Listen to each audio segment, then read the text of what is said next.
Hey everyone, Brian Zane here with old egghead himself, Jay Biggs. We just got done watching No Mercy, the Perfume pay-per-view. We were actually in the crowd at the Golden One Center.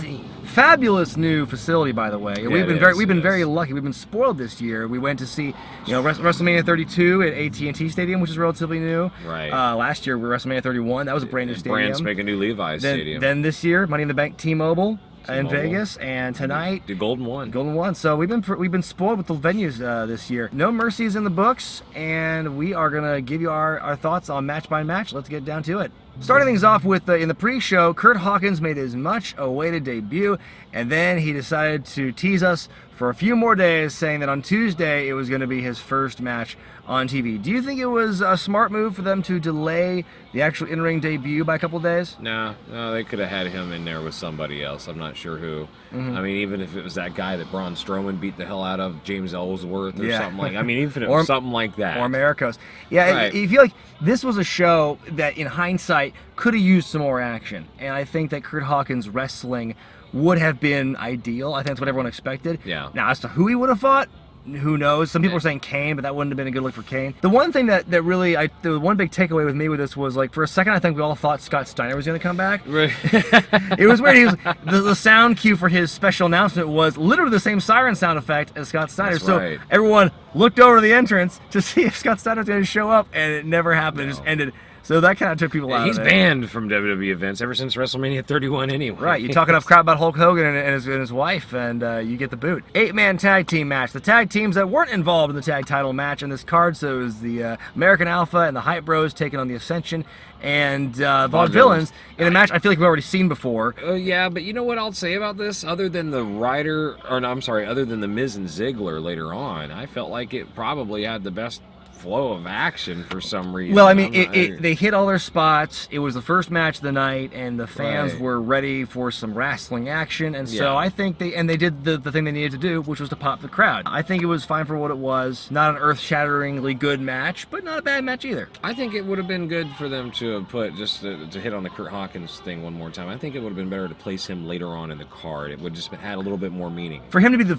very first thing you see in the ring for the night, I think, yeah, in hindsight, probably could have switched those two things in the pre-show, and I think it would have gone better. Right. I don't know how to say that sentence, but there you go. Starting things off, exceptionally hot for the official beginning of No Mercy. I guess in an attempt to counter the presidential debate, we started things off with the WWE Championship. Right. Other than those inter brand matches when you had like the World Title and the WWE Championship defended, can you remember the last time like the main event, like the World Championship or the big championship was defended in the curtain jerker? Yeah, no. It's so weird. I mean, the last thing I can remember was when Edge and Del Rio fought at WrestleMania for the World Title for Smackdown all those years ago. But yeah, I mean, be that as it may, in a bubble, this match was a very fun match to watch. Oh yeah, it was. Yeah, I think, again, all the spots looked crisp and they were fun to watch. The 3-person German suplex was cool. Them teasing the Edge and Big Show double FU or F5. Right. FU or AA, I'm sorry. I'm just getting my names mixed up. But yeah, I think it was a fun match. We were totally confused, and I think if you watched the pay-per-view, you got a better explanation because we didn't know what the hell happened. I think it was an issue of the timekeeper, the bell ringer, being overzealous. This is what happens when you lay off Mark Eaton, folks. You get inexperienced people botching the ring duties. Right. And so, yeah, they rang the bell when AJ Styles tapped, and so it took me a minute to figure out what was going on. I think a lot of the live crowd felt the same way. Right. They didn't know, is it an elimination all of a sudden?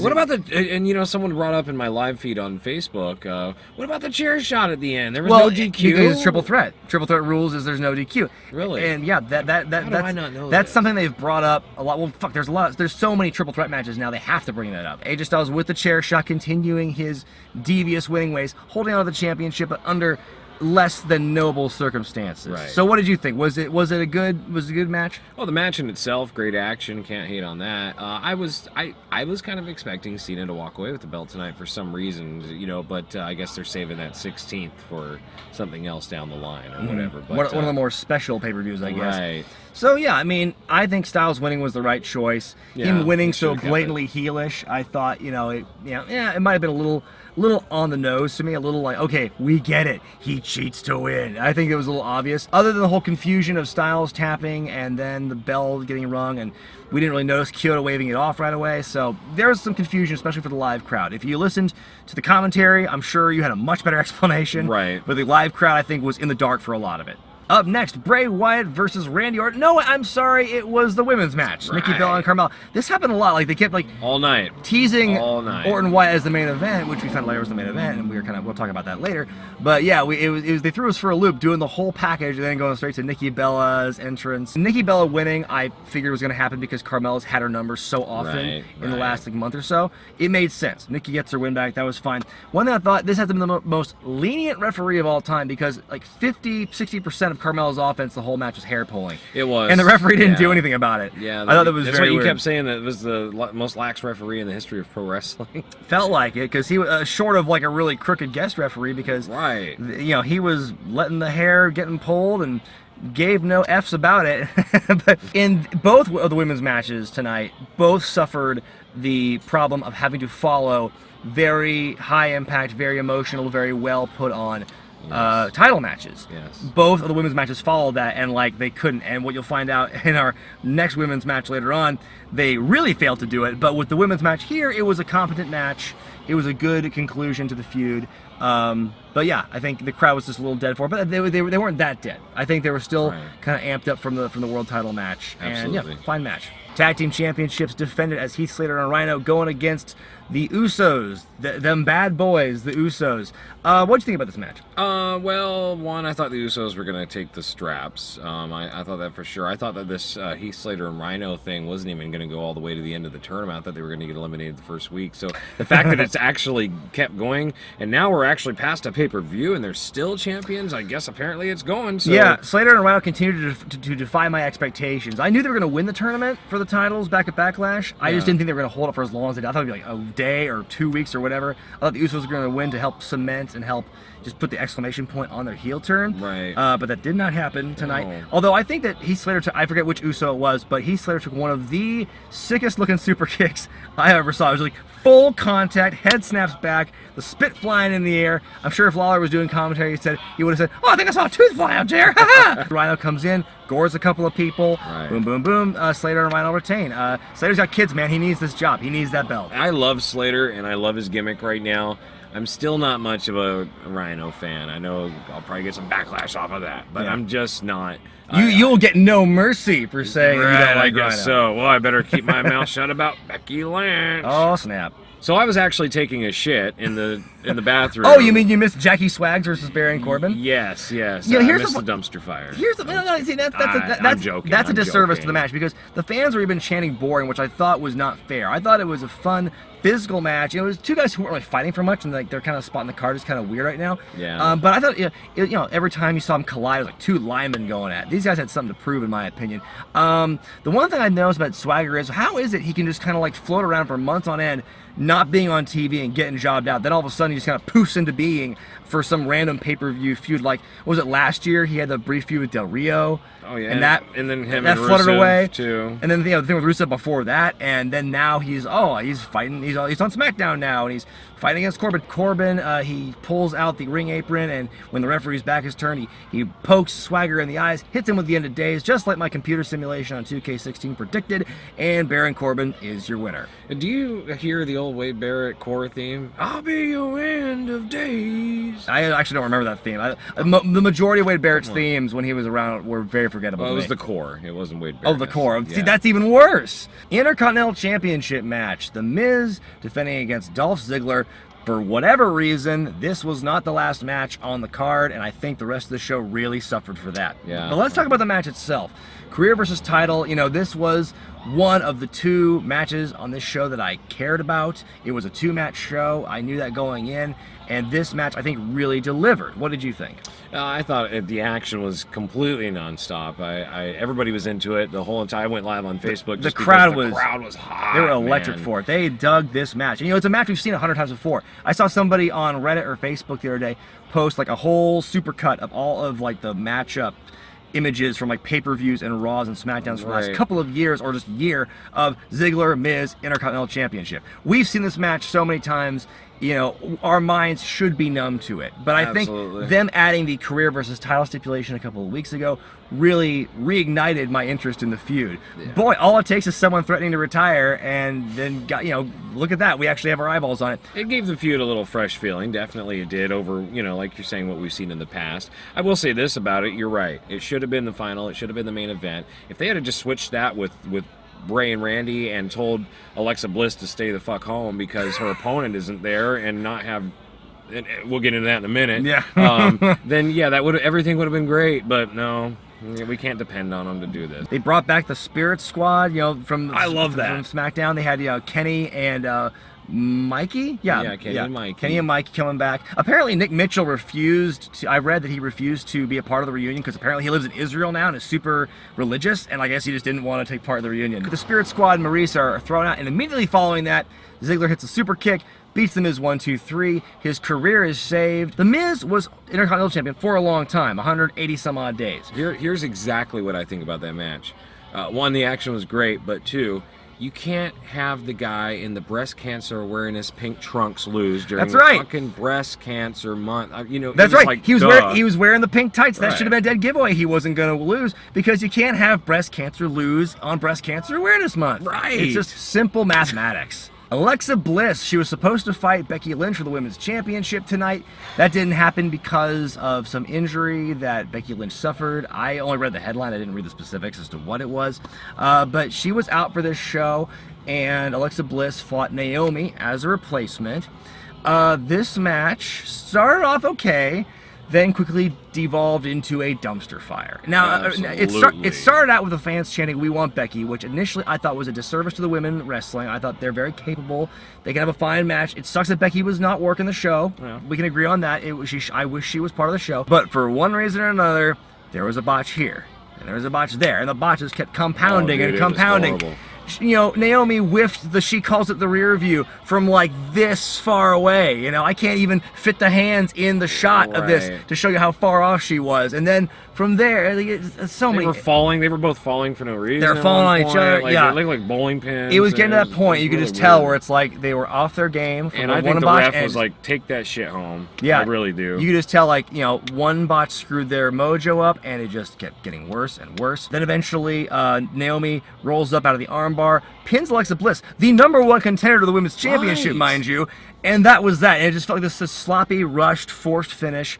You know, could have been a good match as a replacement for Bliss and Becky Lynch, but what we got was this thing that Matthew Abachamani's gonna have a field day with. Oh, absolutely. And you know, my first thought going into this was, oh, maybe Nia Jax will come in or something like that. He was thrown on Nia Jax as a surprise, and I thought maybe Eva Marie can come back. You know, I think Marie. any of those could have been better. And yes, we know Nia Jax is on Raw. People, yeah, save your hate. The replacement was fine in theory, on paper could have worked, but it didn't for a lot of reasons. And again, they suffer the same problem as the Nikki Bella Carmella match. It came right after this very emotionally charged match, and the crowd didn't give a shit. They said, we want Becky. They were just dead quiet. They were shitting all over the botches. But the fact that it happened twice on this show, to me, was inexcusable. I think the women deserved better than that. Naomi, you've got a cool entrance, but just go back to EDC. The main event, for reals this time, Bray Wyatt versus Randy Orton. I have said before in the last few weeks on Who Wore It Better, this has been the most one-sided build for a feud in a while, in favor of Orton. But we did get the one promo where Orton was looking, like, right before the match. Oh, yeah, Orton Orton in the mirror. That was a and weird it twisted thing. his face, and it reminded me of the Ghostbusters 2, like, I am Vigo, ruler of Carpathia. It was kind of a Vigo moment, but to me, it was kind of like trying to recapture what Orton did with Undertaker like 10 years ago, like looking in the mirror and then like turn around seeing his dad covered in blood for some reason. He's spreading Hep C everywhere. This match got pushed to the main event spot, and I don't think it deserved it when you compare where Ziggler and Miz was in terms of story and build and emotion. And we talked about this for Ziggler and Miz. That should have been the last match, in my opinion. And putting this match on last instead, I think, you know, again, on paper, could have been a great match, but I've complained that the build for this has been totally one-sided in favor of Orton. Bray Wyatt's looked like a chump ever since Backlash. So him winning in this match is okay, I guess. I'm trying to remember the last time he main evented a pay-per-view match, much less won a pay-per-view match. It was in like 2014, I want to say TLC, right? People on Twitter were saying, yeah, TLC 2014. Wyatt and Ambrose with the exploding television was the last time Wyatt main evented, and he won that match as well. Right. And he's won like a couple of pay-per-view matches here and there. I thought you had to have something wild and crazy happen in this match, like an exploding television, to make this match worthy of being the final match in the show. And we got Luke Harper, which I think we saw coming because he was just clear to wrestle, and Eric Rowan's hurt, so having him back, it's like it's this revolving door of henchmen. It's like for some reason or another, they split up, they break up, one guy's hurt, the other guy comes back, and it's just like this revolving door of henchmen. People were kind of predicting a Sister Abigail run-in. I think that, honestly, at this point, that ship has sailed. I don't know if it's ever going to happen at this point. It could have happened like 2 years ago, could have happened this year. I don't know what's going to happen. And the thing with Orton losing, Bray Wyatt winning, you know, it's good for Bray Wyatt to finally win a match and finally get one up on Orton. But to me, the whole pay-per-view, that way to end the pay-per-view, to me, was just, it fell fall flat. It went from being a big pay-per-view to feeling like a 3-hour SmackDown. You're right. Honestly. Very much so. You know, I think, if they had switched Ziggler, Miz, and Wyatt Orton, we'd be saying a lot more different things about the whole show, but I think this match, to me, was a flat way to end it. So now with our final thoughts on No Mercy 2016. Interesting note, I actually went to the last No Mercy that happened in 2008 in Portland, Oregon, and there wasn't a No Mercy between then and tonight. So I think it's kind of cool that I was there for the last one, and I'm here for the first one back. So, yay me. But what were your thoughts as a whole on No Mercy, the Perfume pay-per-view? You know, it was about 7. The action was okay, but you know, it was really just those 3 matches. You know that well, actually, on the pay-per-view itself, it was the world title match and the. You're lumping in the 8-man tag with that, right? With that grid. I like that. Yeah, as far as 3, yes, yeah, 2 on the actual pay-per-view, but yeah, that 8-man was okay. It was just because it was hot, and you know the babies went over, and you always try to open the night up with a baby win, you know, just to get everybody pumped up and excited. So it did what it was supposed to, is all I'm saying. The rest of the night, it fell flat kind of to me. Other than those 2 matches, and that's what you said from the beginning. It was a 2-match card. Right. It was a 2-match show, and they didn't seem to put any effort into proving us wrong. Like I said, some matches were good. I mean, I thought Swagger Corbin was good for what it was. The 8-man tag was a lot of fun.